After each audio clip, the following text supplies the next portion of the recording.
Samuel13 Saul reigned 1 year. And when he had reigned 2 years over Israel, Saul chose him 3,000 men of Israel, whereof 2,000 were with Saul in Michmash and in Mount Bethel, and 1,000 were with Jonathan in Gibeah of Benjamin, and the rest of the people he sent every man to his tent. And Jonathan smote the garrison of the Philistines that was in Geba, and the Philistines heard of it. And Saul blew the trumpet throughout all the land, saying, Let the Hebrews hear. And all Israel heard say that Saul had smitten a garrison of the Philistines, and that Israel also was had in abomination with the Philistines. And the people were called together after Saul to Gilgal. And the Philistines gathered themselves together to fight with Israel 30,000 chariots, and 6,000 horsemen, and people as the sand which is on the seashore in multitude.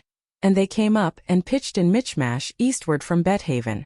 When the men of Israel saw that they were in a strait, for the people were distressed, then the people did hide themselves in caves, and in thickets, and in rocks, and in high places, and in pits. And some of the Hebrews went over Jordan to the land of Gad and Gilead. As for Saul, he was yet in Gilgal, and all the people followed him trembling. And he tarried 7 days, according to the set time that Samuel had appointed. But Samuel came not to Gilgal, and the people were scattered from him. And Saul said, Bring hither a burnt offering to me, and peace offerings. And he offered the burnt offering. And it came to pass that as soon as he had made an end of offering the burnt offering, behold, Samuel came. And Saul went out to meet him, that he might salute him. And Samuel said, What hast thou done? And Saul said, Because I saw that the people were scattered from me, and that thou camest not within the days appointed, and that the Philistines gathered themselves together at Michmash. Therefore said I, The Philistines will come down now upon me to Gilgal, and I have not made supplication unto the Lord. I forced myself therefore, and offered a burnt offering. And Samuel said to Saul, Thou hast done foolishly. Thou hast not kept the commandment of the Lord thy God, which he commanded thee. For now would the Lord have established thy kingdom upon Israel forever. But now thy kingdom shall not continue. The Lord hath sought him a man after his own heart, and the Lord hath commanded him to be captain over his people, because thou hast not kept that which the Lord commanded thee. And Samuel arose, and gat him up from Gilgal unto Gibeah of Benjamin.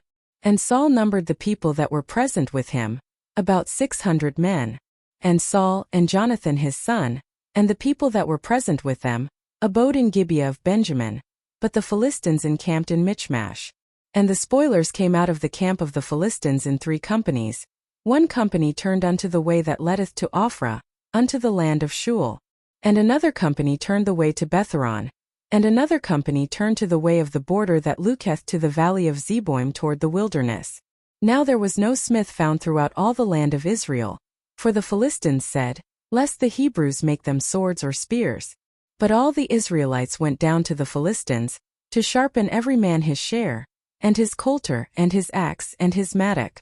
Yet they had a file for the mattocks, and for the coulters, and for the forks, and for the axes, and to sharpen the goads. So it came to pass in the day of battle, that there was neither sword nor spear found in the hand of any of the people that were with Saul and Jonathan, but with Saul and with Jonathan his son was there found. And the garrison of the Philistines went out to the passage of Michmash.